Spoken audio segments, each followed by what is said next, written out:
যুক্তরাষ্ট্রের নিউ ইয়র্কে আওয়ামী লীগপন্থী একটি গোষ্ঠীর আক্রমণের মুখে পড়েছিলেন বিএনপি মহাসচিব মির্জা ফখরুল ইসলাম আলমগীর, এনসিপির সদস্য সচিব আখতার হোসেন এবং দলটির যুগ্ম আহ্বায়ক ডাক্তার তাসনিম জারা। তাদেরকে ঘটনাস্থল থেকে নিরাপদে সরিয়ে আনেন জামায়াতে ইসলামী ও ইসলামী ছাত্র শিবিরের যুক্তরাষ্ট্র শাখার সাবেক ও বর্তমান নেতাকর্মীরা।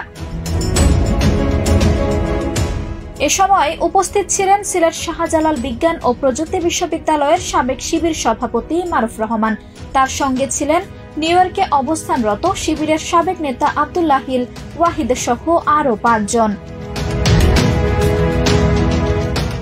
ঘটনার প্রত্যক্ষদর্শী আব্দুল্লাহিল ওয়াহিদ জানান, তারা মূলত নিউ ইয়র্কের জেএফকে বিমানবন্দরে জামায়াতের নায়েবে আমির ডাক্তার আব্দুল্লাহ মোহাম্মদ তাহেরকে অভ্যর্থনা জানাতে গিয়েছিলেন।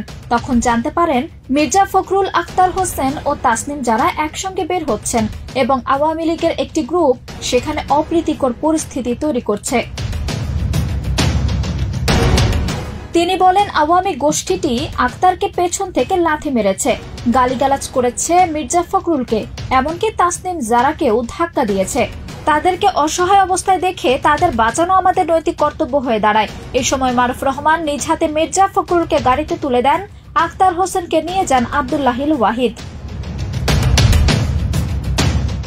পুরো পরিস্থিতি শান্ত করতে এবং বিএনপি এনসিপি নেতাদের নিরাপত্তা নিশ্চিত করতে জামায়াত শিবিরের নেতাকর্মীরা একযোগে নিরাপত্তা দিয়ে তাদেরকে বিমানবন্দর এলাকা থেকে বের করে নিয়ে যান।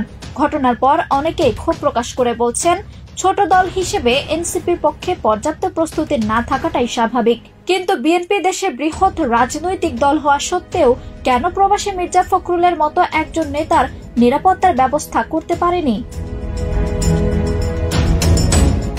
এই ঘটনার মধ্য দিয়ে নিউ ইয়র্ক প্রবাসী জামায়াত শিবির নেতাকর্মীরা আবারও প্রমাণ করলেন, রাজনৈতিক মতভেদ সত্ত্বেও বিপদের সময় মানুষের পাশে দাঁড়ানোই প্রকৃত নেতৃত্বের পরিচয়। আঞ্জুম হক আরবি, প্রজন্ম 24।